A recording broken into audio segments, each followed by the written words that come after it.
A todos, benvindos a este encontro. Quería, ante todo, agradecer ao Dr. Alfonso por a súa presenza, tamén a María José, coordinadora do proxecto, Alfonso, presidente da Fundación Arenales. Eu vou facer unha breve presentación da súa persoa, breve digo, porque se tivésemos que dar o todo, non, penso que non terminábamos.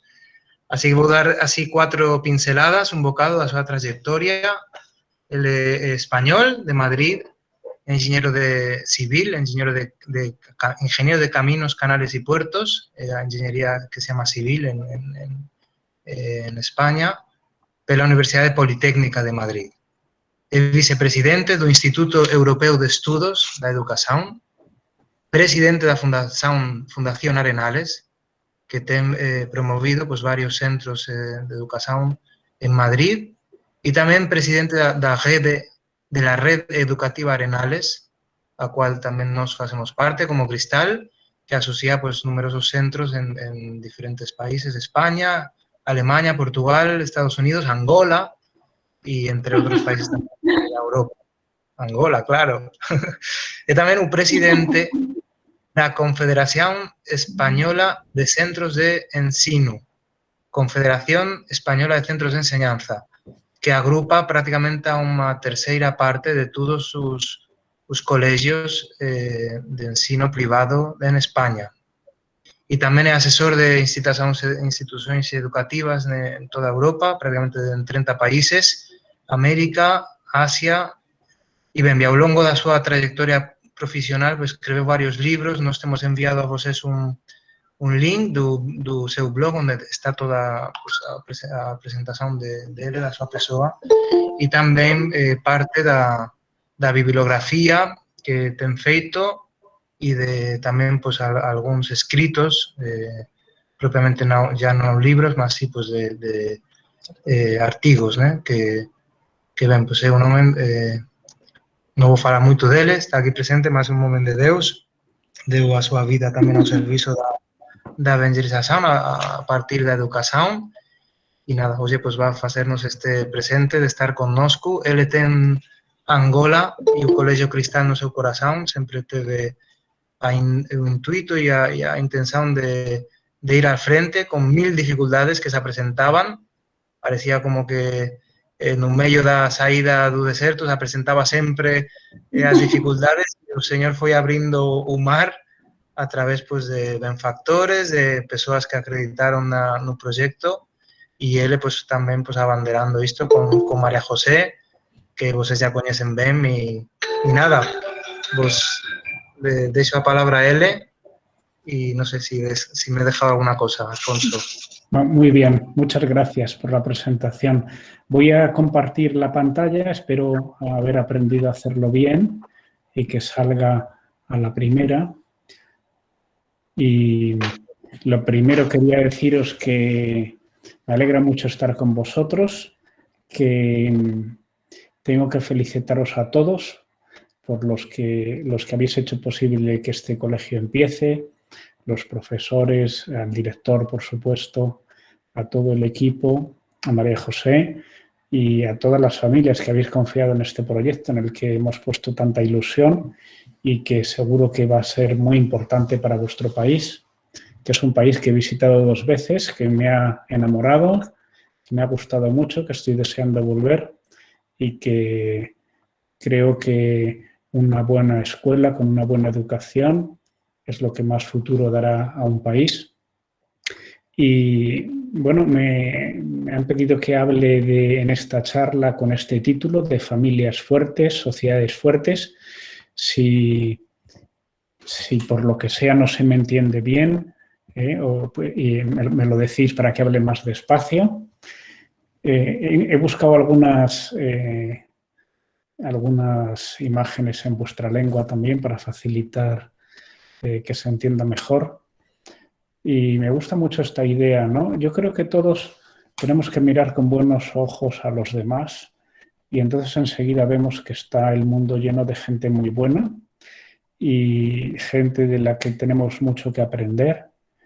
Y cuando vemos gente que no es tan buena, pues lo que tenemos que pensar es que nosotros sí que lo tenemos que ser y que tenemos que empezar siempre por nosotros. Y también pensaba que para ser mejores personas y para que en la educación logremos que las personas sean personas fuertes y que entre todos hagamos una sociedad fuerte, tenemos que atrevernos a ser diferentes, porque a veces lo que más se contagia, además del virus, lo que más se contagia de unas personas a otras muchas veces es el mal ejemplo, y es muy importante que no nos dejemos contaminar por el mal ejemplo que siempre hay, sino que aprendamos a salir de la zona de confort, de la cómoda actitud esta de todos lo hacen así, y empezar a ser diferentes y empezar a marcar un camino diferente, un camino de mejora, de construir una familia mejor, de construir una escuela mejor y de construir una ciudad y un país mejor y un mundo mejor. Y creo que para esto es como muy importante tener la ilusión de poner más atención en los buenos ejemplos que en los malos.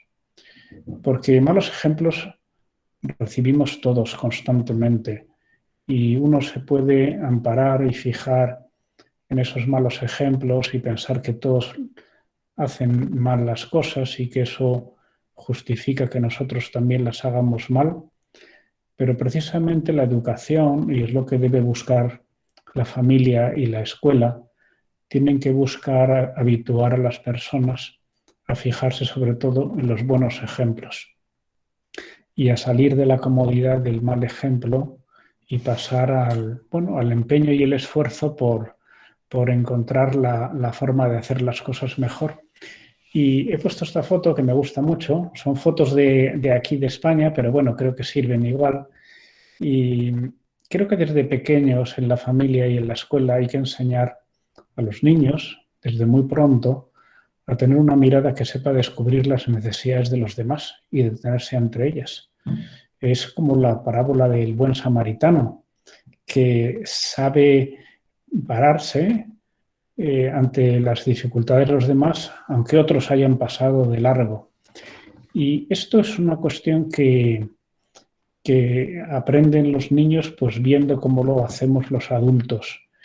Y creo que la educación, además de aprender matemáticas y aprender inglés y portugués, por supuesto, es también aprender todos esos valores que hacen que la convivencia en el mundo se humanice y las personas vivamos pendientes unos de otros y sepamos vivir en sociedad buscando hacer la vida mejor, más llevadera a los demás, en hacer más soportable la carga del vivir, que muchas veces para muchas personas la vida es muy difícil. Y creo que si hacemos que los niños desde pequeños tengan ese corazón grande, ese corazón que piensa siempre en los demás, les prestamos un servicio muy grande, porque las personas egoístas sufren mucho a lo largo de toda su vida y hacen sufrir a los demás. Y el tener esa sensibilidad y esa ternura no son cualidades de la gente débil, sino precisamente de la gente fuerte. Porque hay que ser fuerte para salir del propio egoísmo, de la propia, los propios impulsos. Y por eso tenemos que enseñar con la educación a las personas a ser capaces de salir de los propios intereses, de la propia comodidad y así pensar en los demás. Insisto mucho en esto de pensar en los demás porque sería triste que de una escuela, de una familia, una persona saliera con una gran preparación técnica en algunas cosas, pero no fuera una buena persona. Porque eso sería un fracaso como educadores para nosotros. Y por eso esa transmisión de valores es tan importante. Yo vi este tuit del Papa Francisco, que lo he buscado en portugués para que lo entendáis mejor. Creo que es una idea muy interesante. La comodidad tiene un gran peligro, y es que cuando uno está pensando en su comodidad personal, en su propia comodidad, y cuando está pensando en rodearse de comodidades y de confort, pues entonces lo normal es que nos olvidemos unos de otros. O sea, que las personas cuando están demasiado preocupadas de su comodidad, se olvidan de los demás. Y cuando las personas no piensan en los demás, cuando no pensamos en los demás, la vida se hace muy desagradable, muy ingrata, muy inhumana para todos. ¿Y por qué las personas se olvidan de los demás? Muchas veces por la sobreprotección. Yo me acuerdo cuando encontré esta foto, enseguida la descargué porque me sirve para todas las presentaciones. Es la foto de un niño que en el tobogán pues baja con su madre porque su madre lo tiene muy consentido, muy mimado, muy protegido, y eso le produce al propio hijo una incomodidad y una vergüenza, y a sus amigos también, como se ve al chico que está arriba del todo del tobogán. Y por eso creo que tanto en la familia como en la escuela tenemos que tener mucho cuidado con la sobreprotección, mucho cuidado con el exceso de bienes, el exceso de comodidades, el ansia que muchas veces los adultos tenemos para satisfacer todos los deseos de los niños, que lo hacemos con toda buena intención, pensando facilitarles las cosas, y la realidad es que en vez de facilitarlas las dificultamos, porque un niño, un menino que no se esfuerza en contener sus impulsos y no se esfuerza en preocuparse por abrir su vida a los demás, es una persona que será con toda seguridad una persona infeliz. Y creo que muchas veces cuando consentimos demasiado a los niños y cuando se lo ponemos todo demasiado fácil, cuando les privamos de la capacidad de luchar contra la dificultad, muchas veces lo hacemos por la comodidad de ahorrarse el esfuerzo de educar bien, porque educar bien supone muchas veces, tanto para los padres como para los hijos, como para los profesores, supone superar pequeñas incomodidades y pequeños conflictos necesarios para el desarrollo y para la maduración personal.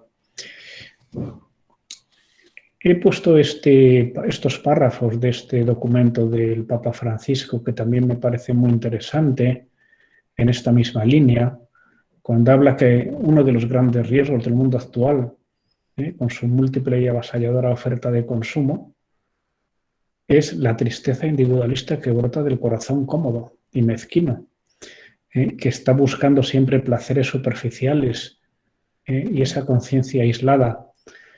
Y que esa idea que estoy intentando desarrollar de que cuando la vida de una persona se centra en sus propios intereses, pues deja de haber espacio para los demás. Y ya no hay espacio para la gente pobre, para la gente que tiene dificultad, para la gente que tiene problemas que hay a nuestro lado. Y se pierde la alegría y se pierde el entusiasmo por hacer el bien. Y este es un riesgo cierto y permanente también para los que somos creyentes, porque por el hecho de ser creyentes no dejamos de tener dificultades y tener malas tendencias y impulsos que no son oportunos y no son pendientes, no son pertinentes.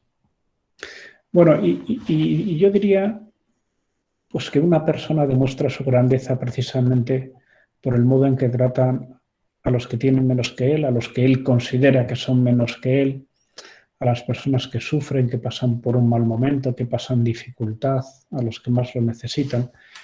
Y yo creo que la escuela tiene que ser una gran enseñanza diaria de eso, porque en cualquier clase, en cualquier aula, en cualquier, no sé cómo lo llamáis, salón me parece, y en cualquier clase hay siempre personas que pasan dificultad.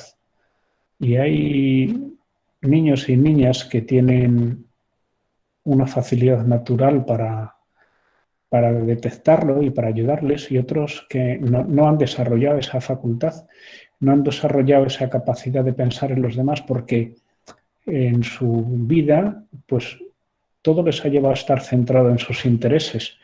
Y esas personas siempre, al estar encerrados en sus propios intereses y sus comodidades y sus impulsos y sus instintos, pierden capacidad para relacionarse con los demás y pierden capacidad para hacer el mundo a su alrededor mejor, y inevitablemente les lleva una vida más triste, porque una persona que no aprenda a convivir con los demás será difícil que en su vida profesional le vaya bien, será difícil que en su familia, la familia que vaya a formar, será difícil que le vaya bien. Y lo mismo le pasará con sus amigos, en su vida social, cultural, en todo. Es muy importante esa formación del carácter, ayudar a los chicos y a las chicas a ser capaces de salir del aislamiento y la autorreferencialidad y centrar la vida en los demás. Hay muchas veces que los padres y las madres se quejan, como pongo aquí, pues que dicen que mi hijo parece que no escucha, que nunca acaba las tareas, que siempre está distraído, que todo se le pierde, que se distrae con cualquier cosa, que no se puede concentrar, que no es capaz de centrar la atención en clase, que siempre tiene que estar controlado porque es inconstante, porque su ánimo es inestable y todas estas cosas son, en definitiva, pues una falta de fuerza de voluntad, ¿no? José Antonio Marina habla de la inteligencia ejecutiva, porque como todo el mundo, todo lo que está vinculado a la inteligencia le gusta más, la fuerza de voluntad es eso, es la capacidad, la inteligencia ejecutiva que permite pues, el inicio y el mantenimiento de la acción, porque a veces hay personas que les cuesta, bueno, a todos nos cuesta arrancarnos a hacer algo que tenemos que hacer, nos cuesta ser constantes y mantener la acción, nos falta capacidad de reflexión y de análisis sobre las cosas que hacemos y eso es lo que nos hace pues, detenernos y no alcanzar las cosas que tenemos que hacer. Y hay patologías ejecutivas de la voluntad, porque se ve en los chicos y se ve también en los adultos, esa dificultad para contener los propios impulsos, la respuesta espontánea, esa dificultad para iniciar la acción, para ponerse a hacer las cosas, para ponerse a estudiar, para levantarse de la cama, para pensar en los demás, para superar las adicciones, para tomar decisiones difíciles. Las personas con poca capacidad, poca fuerza de voluntad son muy indecisas, son inconstantes, etc. Y por eso que la inteligencia, la capacidad racional de una persona no consiste tanto en conocer el mundo como en ser capaz de controlar los propios impulsos. Por eso también hay que pensar, yo lo he pensado muchas veces, que en la escuela, tal como hoy la conocemos, y que es una apuesta mundial, o sea, en todo el mundo hay escuelas, en todo el mundo la educación es obligatoria y en todo el mundo los niños y las niñas se pasan años yendo a la escuela y yendo mañana y tarde a un aula donde se ponen delante de un profesor y donde se pasan muchas horas y donde y si ha sido este modelo un éxito durante siglos en todo el planeta, es porque sobre todo la escuela lo que hace es generar una disciplina y enseñar a los niños y a las niñas a someter sus propios impulsos. Esto lo dice también mucho José Antonio Marina, que los niños, un niño pequeño cuando obedece a su madre en casa o cuando obedece en el colegio a su profesora o a su profesor, está aprendiendo a obedecer a otro y así controlar sus impulsos. Y no hace lo que le apetece, sino lo que la disciplina le obliga. Y gracias a esa disciplina, el niño aprende a obedecer y más adelante, cuando va teniendo más autonomía, el niño es capaz de obedecerse a sí mismo. Porque un niño que no obedece a los demás, luego no es capaz de obedecerse a sí mismo y son personas que no tienen autocontrol y que no tienen voluntad y no pueden manejar su vida. Porque una persona sin voluntad no lleva su vida donde él quiere, sino donde sus impulsos le llevan. Y una cosa muy buena, que ya lo decía Aristóteles, este filósofo griego hace más de 25 siglos, decía que la gran ventaja de la virtud y su recompensa natural es que con la virtud cada vez cuestan menos las cosas. Una persona trabajadora, pues el trabajo cada vez le cuesta menos. Una persona perezosa trabaja poco, se cansa mucho. Una persona diligente, trabajadora, trabaja mucho y se cansa poco. Y eso se ve muy fácil en la escuela. Un niño perezoso estudia poco y se cansa mucho, está agotado. Un niño más trabajador, pues estudia mucho y se cansa poco. Y así es siempre en la vida. Si una persona es generosa, le cuesta poco ser generoso y cuando es egoísta se siente mal. Y así el sentimiento refuerza la virtud. Una persona que es mentirosa le sale natural mentir y le cuesta mucho decir la verdad. Una persona sincera le sale natural decir la verdad, le sale natural ser, con cualquier virtud lo podéis ver, ¿no? Que una persona pues eso, que tiene la virtud, por ejemplo, de ser positivo, pues es capaz de afrontar las dificultades con una visión positiva y le sale natural, no le cuesta esfuerzo, porque ha sido educado en esa visión positiva de las cosas. Sin embargo, el que es negativo y es siempre victimista y siempre se está quejando y ha hecho que su cabeza siempre esté dándole vueltas a lo negativo, siempre hablando de lo negativo, siempre quejándose, siempre recordando lo negativo, esas personas hacen que su psicología se haga negativa y amargada. Y las personas que son así, pues son ellas muy tristes, son ellas muy desgraciadas y también hacen muy desgraciadas a las personas que tienen alrededor.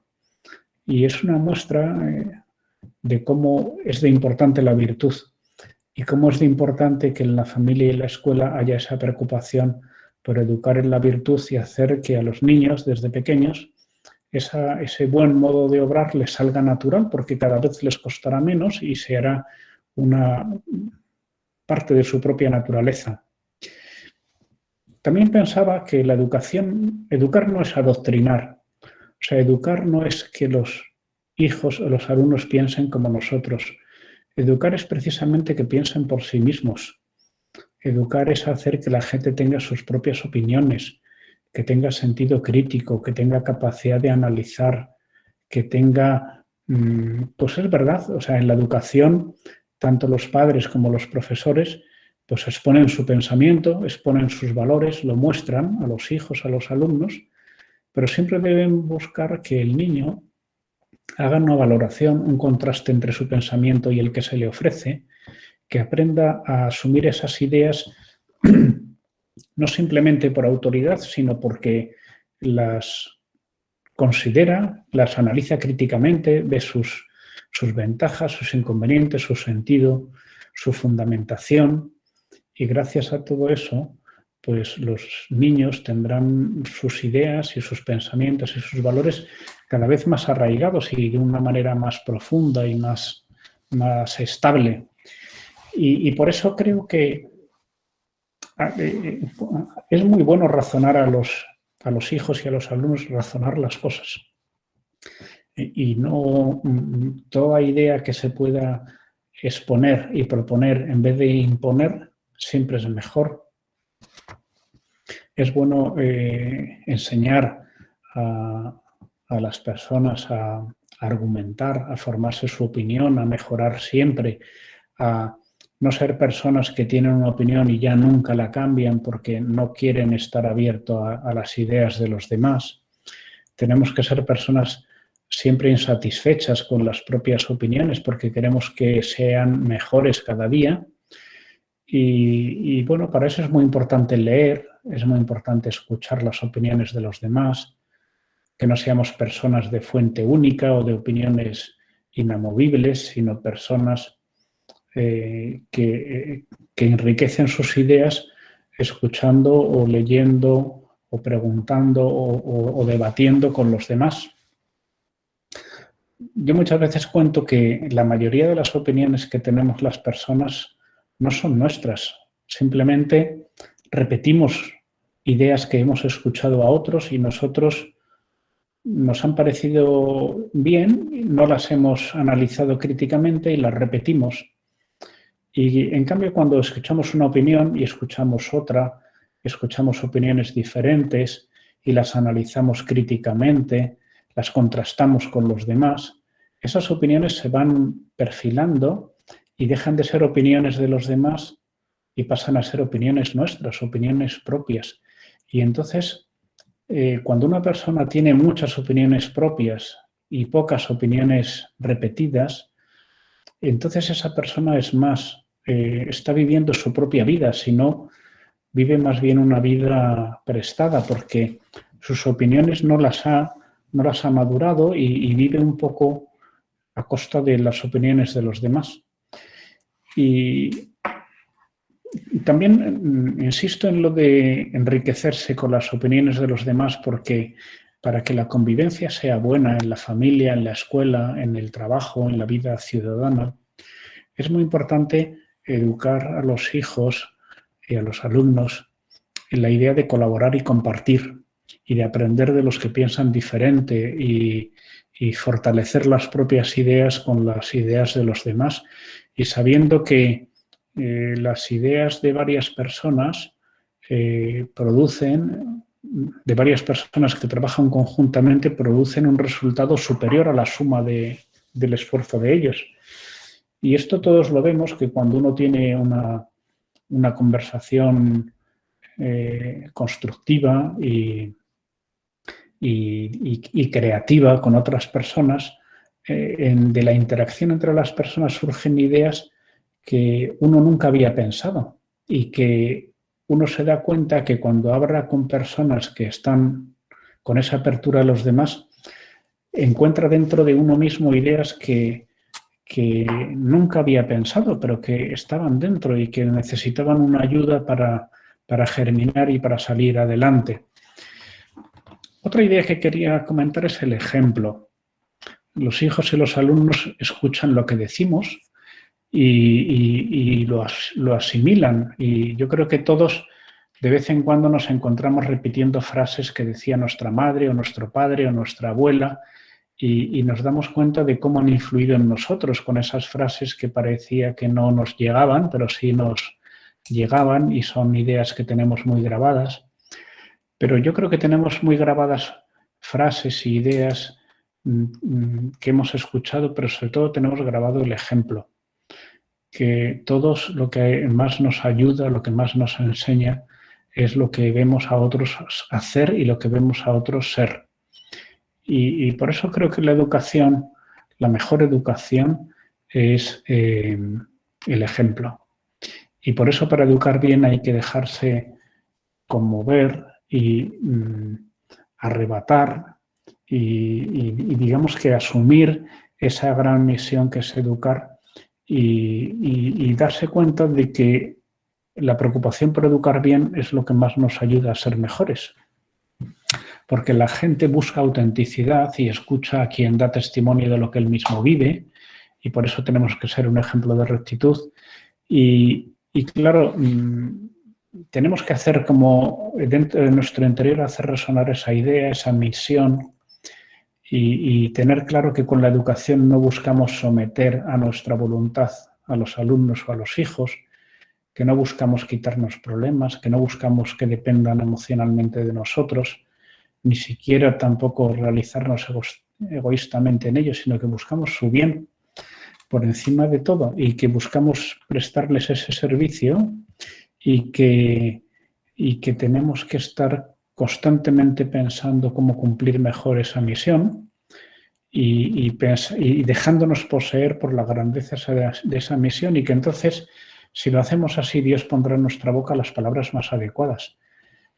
En la educación cada día cualquier persona, cualquier educador es sometido cada día a multitud de dilemas que uno no sabe bien cómo afrontar, no sabe bien qué tiene que responder, cómo tiene que actuar, cómo tiene que comportarse.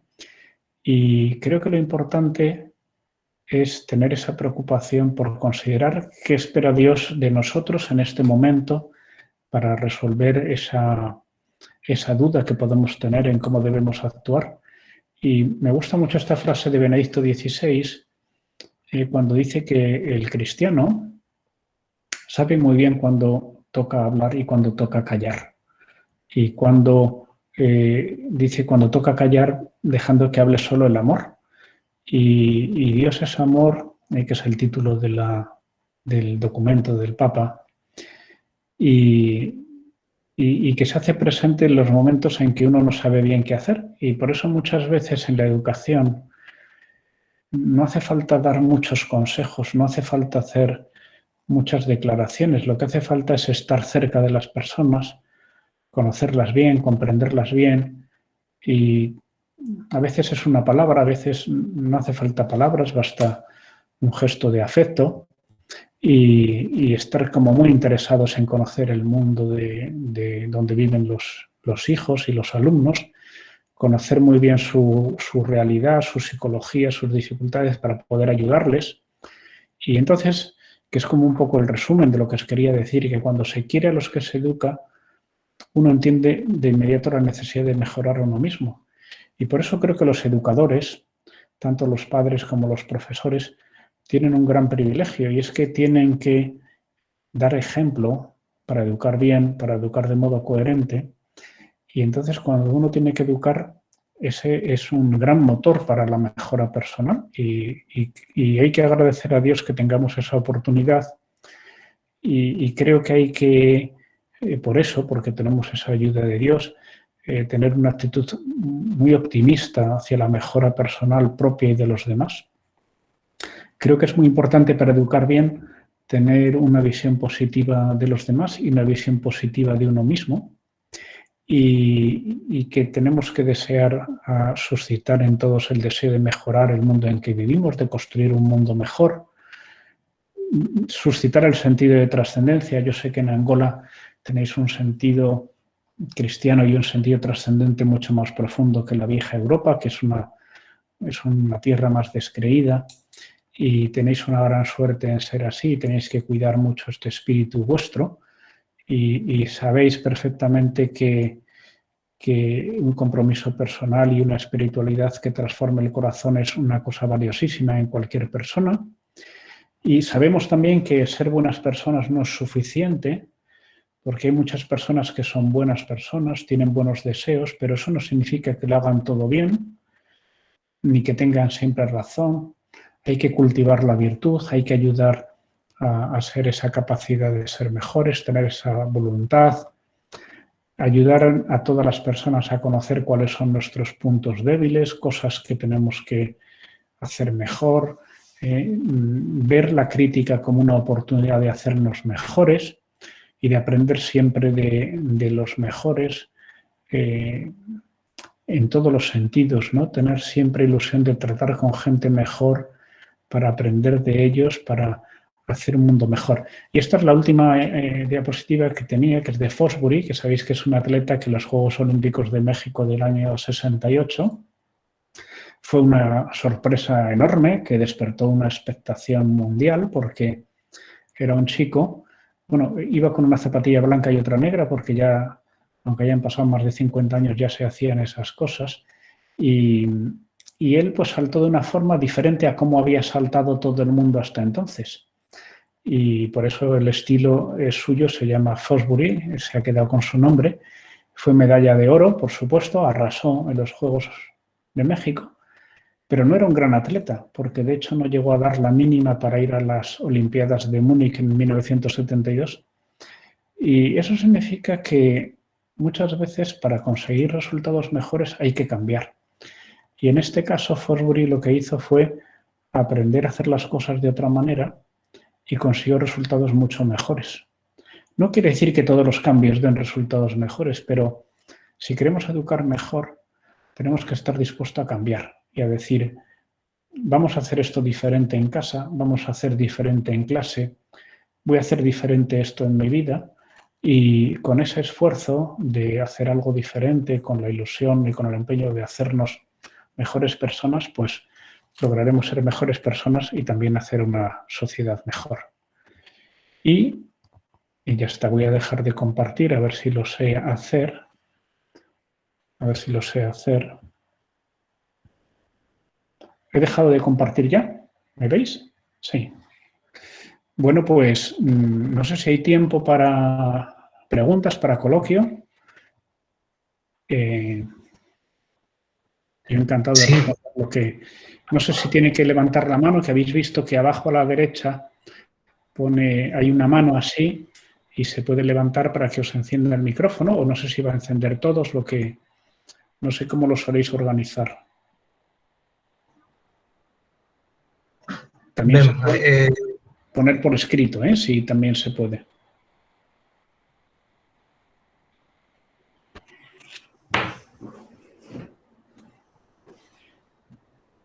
No sé si perseveran bien, mas ahora tengo tu turno para hacer preguntas.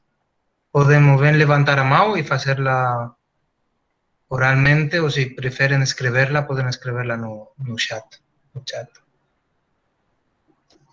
Eu quería agradecer, Alfonso, a mí me instruí mucho todo esto que diceste. A mí me asaltaba un poco el deseo de como pai, ¿no? de mudar, ¿no? de actitudes en casa, cuando llego en casa, el telemóvil. O sea, a mi pregunta sería, ¿cómo trabajar a virtude heroica, ¿no? Pues de poder hacer estos gestos y calar, pues si está de castigo a miña filia sen tablet o sen poder asistir televisión, ¿qué tipo o sea, me tocó mucho esto al final educar, o sea, ellos escuchan con aquello también que ven, ¿no? Y que ven de los pais, ¿no? ¿Cómo trabajar esta virtud no sé, con esfuerzos de este estilo, ¿no? De acciones como puede ser, pues, dejar de utilizar un telemóvil o no sé. ¿Cómo trabajar en ese sentido que los hijos vean el interés que tenemos por educarlos? Sí, yo pienso que a todos, tanto a los adultos como a los niños, nos gusta que donde vivimos haya unas normas claras y que en la familia se haya hecho un acuerdo de cómo se va a funcionar y que hay unas obligaciones y que esas obligaciones se tienen que cumplir y que si uno no las cumple pasarán determinadas cosas. Entonces, cuando esas normas se han hablado, se han debatido en la familia, se han explicado las razones, se ha explicado que no es por imponer arbitrariamente una autoridad, sino que es por el bien de la familia. Y yo creo que esas normas, cuando están bien explicadas, y todos las entienden y entonces entienden que si no se han respetado, pues que haya un castigo. Hay que pensar que un castigo siempre es una mala solución, pero a veces es la única posible. Lo ideal sería que no hicieran falta, ¿no? Igual que lo ideal sería que no hiciera falta policía, que no hiciera falta cárceles. Pero bueno, son pocos los que están, pero a veces tiene que haber castigos, ¿no? Yo creo que la ilusión de cualquier familia, de cualquier escuela, es conseguir tener que recurrir muy poco al castigo, porque uno ha conseguido que todos entiendan cómo hay que vivir y que entiendan que eso es positivo para ellos. Pero bueno, como no siempre se puede lograr, pues a veces hay que castigar. Y yo creo que es importante cuando se castiga, pues que se deje claro que no se hace por un desahogo del mal carácter o por un enfado o por una indignación, sino que se hace por cumplir un acuerdo que se había tomado. Y es que tenía la obligación de hacer esto y si no lo ha cumplido, pues sucederá algo en consecuencia. Y yo creo que es muy, muy oportuno que exista esa claridad, porque yo, por ejemplo, recuerdo cuando en el primer colegio que empecé a trabajar pensaba que hicimos una encuesta a los alumnos, ¿no? Sobre qué opinaban de sus profesores. Y una de las cosas que más me sorprendió es que normalmente los profesores con más exigentes eran los profesores más queridos. Porque normalmente los hijos, los alumnos, esperan del adulto autoridad y normas claras. Y pasa también en las empresas, y pasa también con las autoridades políticas. Uno espera de las personas que tienen autoridad, espera un uso responsable y que y vivir en una sociedad en la que rige el imperio de la ley y el imperio de la norma y de la autoridad razonada, no de la ley del más fuerte o de la arbitrariedad de nadie.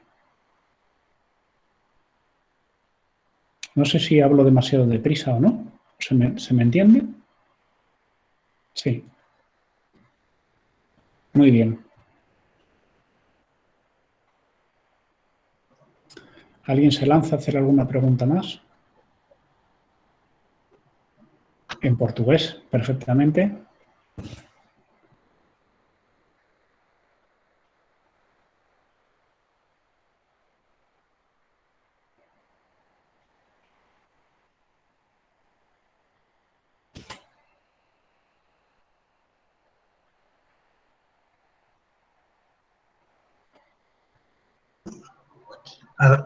Adanildo, si puedes abrir un micrófono, Adanildo.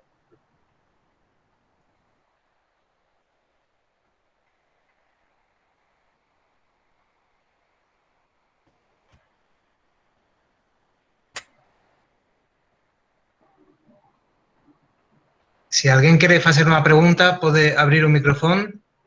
O sea, a Danildo vi que levantaste a mano, no sé si...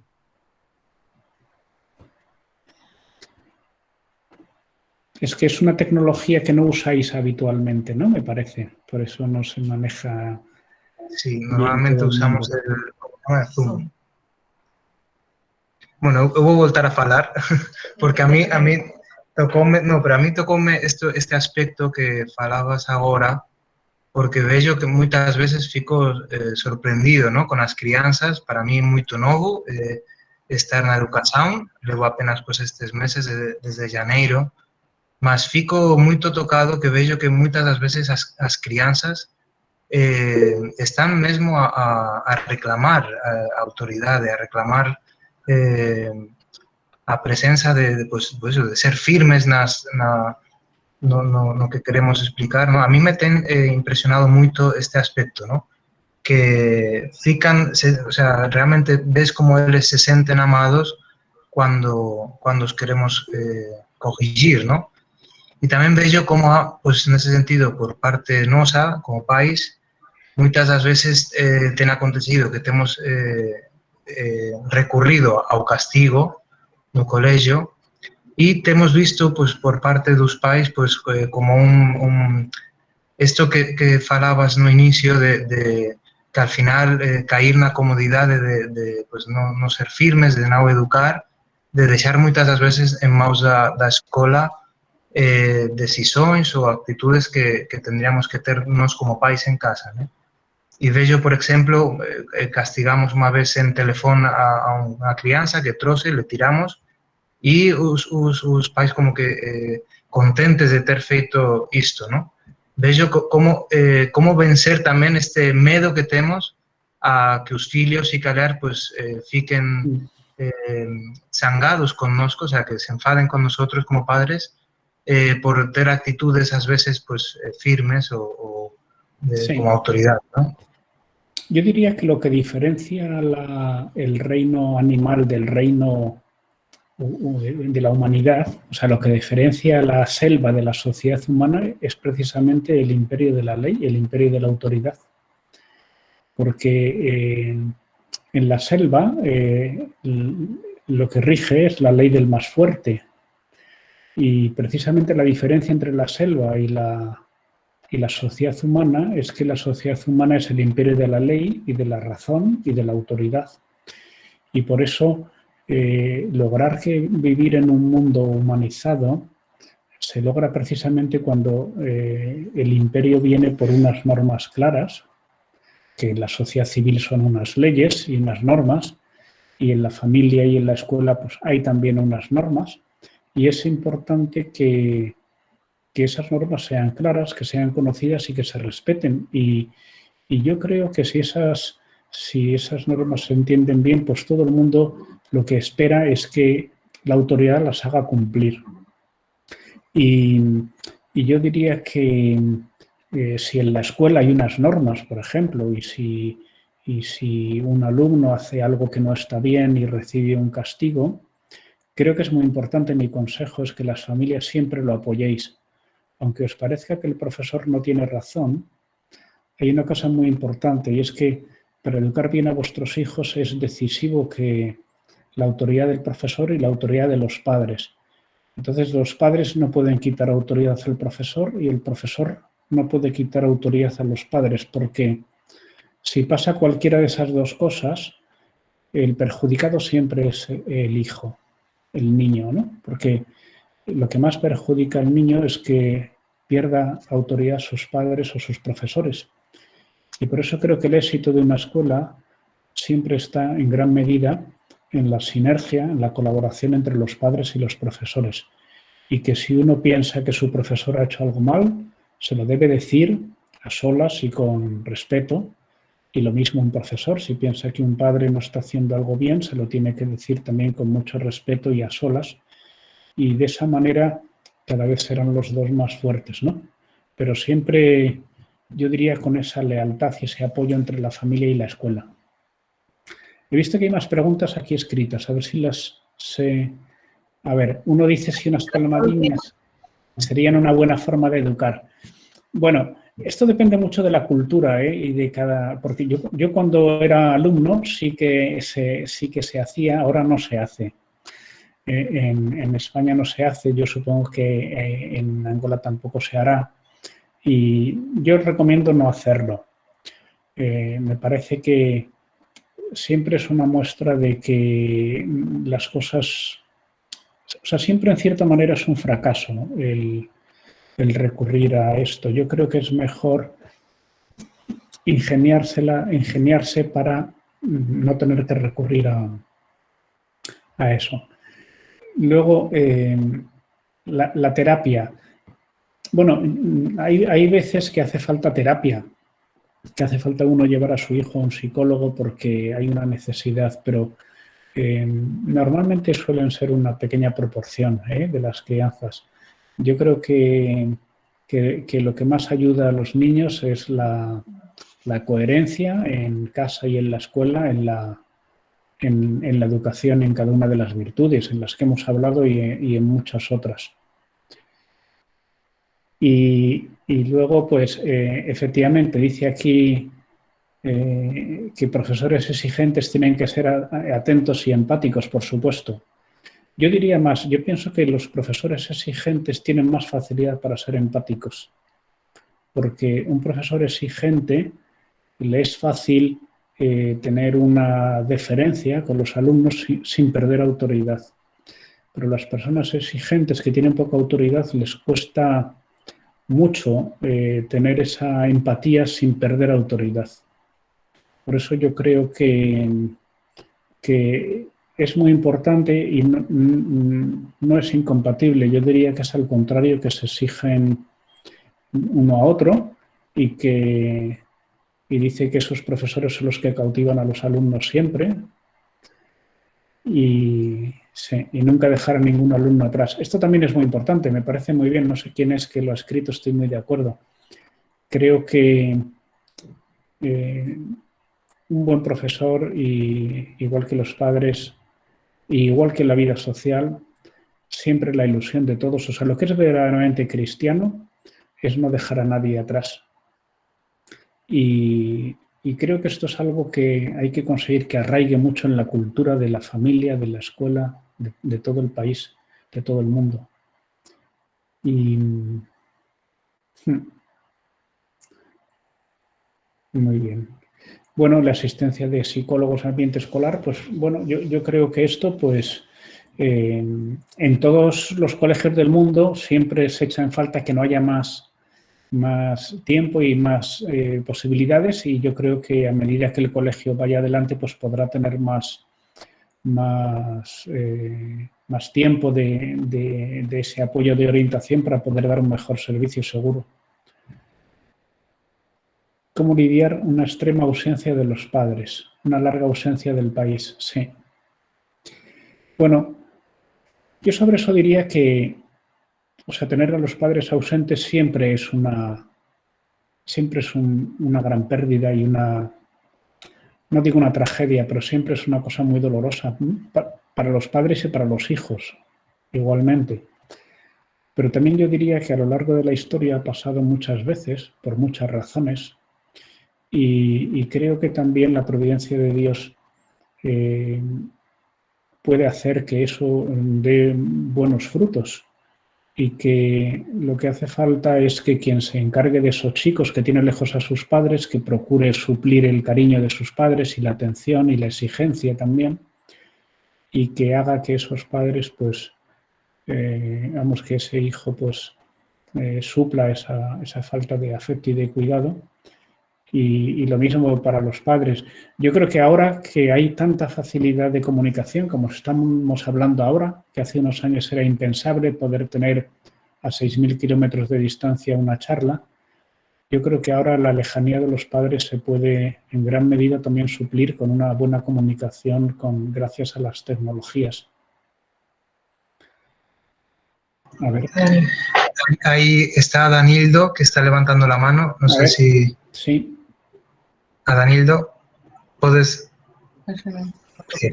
Olá, Jesus. Letícia. O Danilo está aqui ao lado. Pois, eu gostaria de falar, falou-se aqui da superproteção aos filhos e realmente senti aqui conosco, com a nossa primogênita, porque também sou aquela mãe galinha que super protegi a nossa filha de tudo, né? E como se falava aqui, projetei os meus medos nela e senti realmente que sinto até agora que essa superproteção ela lhe dificulta se relacionar, né, com as outras crianças, com o mundo, porque sempre a protegi de tudo. Se não estava eu, tinha que ter sempre algum empregado, tinha sempre alguém que fazia as coisas para ela, sempre alguém que lhe proteger, né? Que nada de mal aconteça, que não se aleja, que não... Epa, coisas do gênero. Mas vejo que o poder também entrar, outra situação que também queria lhe proteger, já dizia que o Danildo várias vezes, a minha luta era essa, se pudesse não ia para a escola, tinha professores em casa e prontos, porque acho o mundo muito violento, né? Então queria prontos, lhe ter aqui no nosso mundinho, assim não sofre, mas que acabei descobrindo que isso a faz sofrer mais, que a superproteção a faz sofrer. E uma ajuda que recebo, ou que recebemos, temos recebido do cristão, né? Porque encontramos também aí bons professores e a psicóloga, a Kátia Barroca, que nos tem ajudado nesse sentido, né? Eu, em particular, me tenho ajudado a parar de projetar prontos, como tenho ela como a minha princesinha, que nada de mal lhe aconteça, mas aprender que ela precisa aprender a dar os seus passos, né? Precisa descobrir por si o mundo, né? Que também para mim não é fácil. Para mim não é fácil. Para mim, o primeiro dia de aula, levar lá para a escola e eu fui a chorar.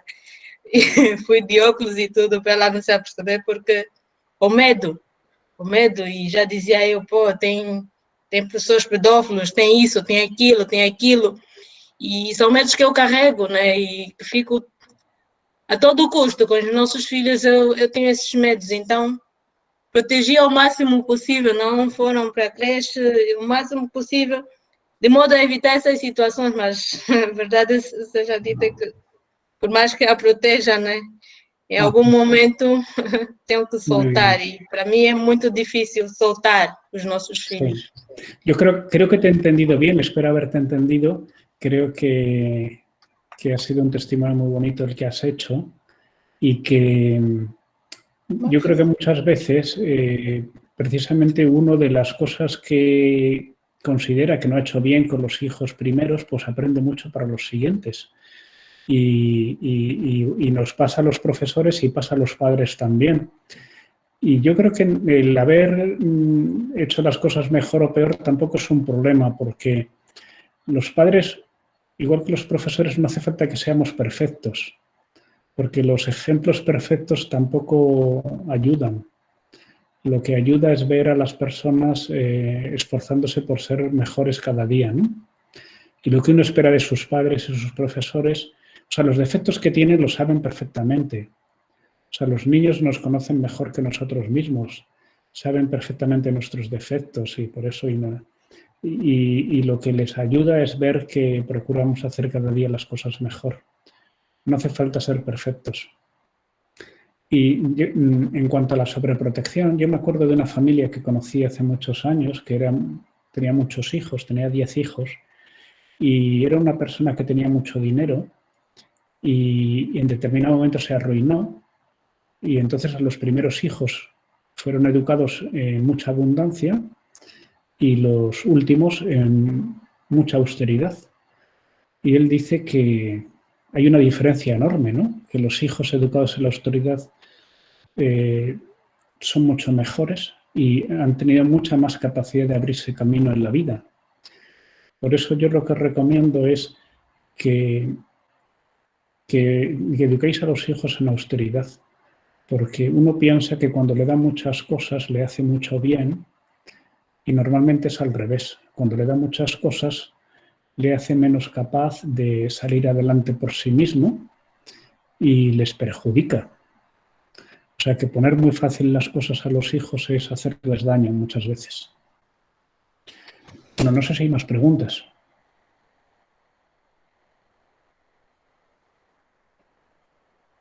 Muy bien. Yo puedo preguntar, Alfonso, a ver, como educadora en portugués, vou falar portugués-español, sí. Educadora de adolescentes y futura mãe de adolescente, a mí me asusta moito o isolamento, o aislamiento que hablabas ao inicio, de os meninos, especialmente con os telefones e as redes sociais. Porque depois os meninos tenden a afastarse dos pais, a alejarse de los pais, das familias, ¿no? E a mí me asusta como afrontar isto con a miña filla daqui pouco. E como ayudar aos adolescentes con este tema, porque al final quien se isola no ama y no van a conseguir ser aquelas persoas que a sociedade precisa. Sí, yo diría que es un tema difícil. Yo creo que al principio hay que retrasar un poco la edad en que los chicos tengan teléfono móvil y luego creo que en casa hay que establecer costumbres, ¿no? Que durante en la mesa no se usa el teléfono móvil, que uno cuando se va a la cama pues deja el teléfono fuera, o bueno, cada uno las normas que quiera en su casa. Esto también son importantes para los adultos, porque yo me acuerdo que antes se decía cómo se distraen los hijos con el móvil y yo ahora escucho más bien a los hijos decir cómo están mis padres con el móvil todo el día, ¿no? O sea que creo que es un problema global que tenemos los adultos y los hijos igual. Y tenemos todos, yo creo, que hacer un esfuerzo muy serio para no ser absorbido por la tecnología. Y yo creo que yo creo que es una de las muchas cosas que hay que hablar en familia y hay que decir, bueno, pues que nos proponemos todos no dejarnos absorber por el teléfono móvil y aprender pues a mantener la conversación y no distraerse y dejar de atender a una conversación no dejar de atender a las personas por estar todo el día con el teléfono. Creo que es un esfuerzo que todos tenemos que poner.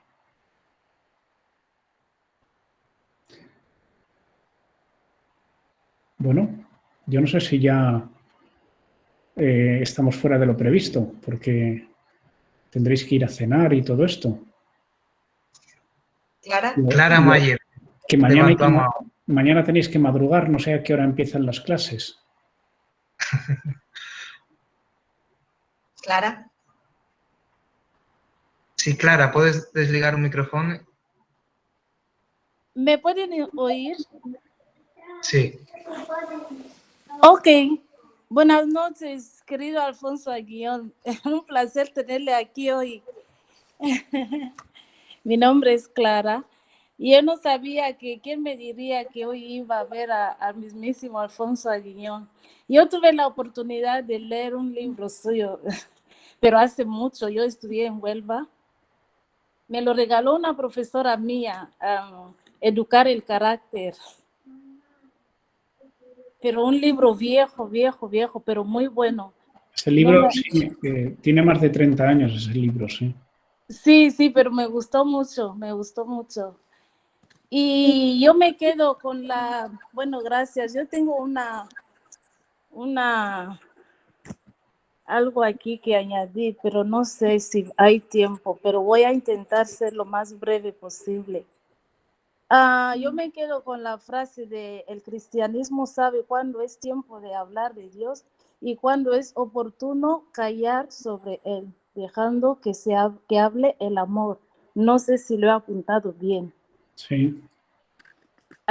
Sí, hablando de eso, yo tengo a mi hija de 9 años, que casi va a ser 10 años, y es que yo estoy observando un comportamiento en ella porque no sé si es normal y a veces yo no sé cómo hacer o reaccionar porque ella va a la catequesis, pero siempre estamos peleando por el asunto de catequesis, porque yo le estoy inculcando una educación, intentar enseñar cultura de cristianismo y esas cosas, pero ella a veces, y no podemos a veces obligar a los niños, ¿no? Cuando muestran poco interés hacia unas cosas, ¿no? ¿Cómo se dice? No podemos obligarles. En ese caso, yo me gustaría saber, Alfonso, ¿qué puede sugerirme en ese caso? Porque ella insiste a veces que no quiere ir en la catequesis, no quiere asistir. A veces, pero ella a la hora de dormir, de estar en la mesa los domingos, ella ora mucho y ora bien. Y a veces hace las oraciones, inicia las oraciones. Y otras veces, a veces cuando le digo: pero Reina, yo veo que tienes interés en orar y todo, pero ¿por qué no quieres ir a la catequesis? ¿Por qué no quieres asistir a la catequesis? Y ella me dice: me gusta Dios, pero no me gusta asistir a la catequesis. Bien. Bueno, pues me estoy acordando que lo iba a decir antes, pero se me ha olvidado, que con las redes sociales, que las redes sociales también puede ser una forma de conocer mejor a los hijos, porque uno viendo el Instagram o el Twitter o el Facebook de sus hijos, los puede conocer mucho mejor. Lo que hace falta es que te quieran aceptar como amigos, pero que ese puede ser parte del trato. Y que creo que hay que hacer un esfuerzo para saber qué les pasa. Entonces, yo te recomendaría averiguar poco a poco, con esa curiosidad de madre que siempre tenéis, de saber exactamente por qué no quiere ir. Y alguna razón tiene que haber, y a lo mejor es algo que se puede resolver o se puede buscar otra solución o lo que sea, o a lo mejor simplemente tiene que comprender que hay muchas cosas que a uno no le apetece, que tiene que hacer, y la vida es así.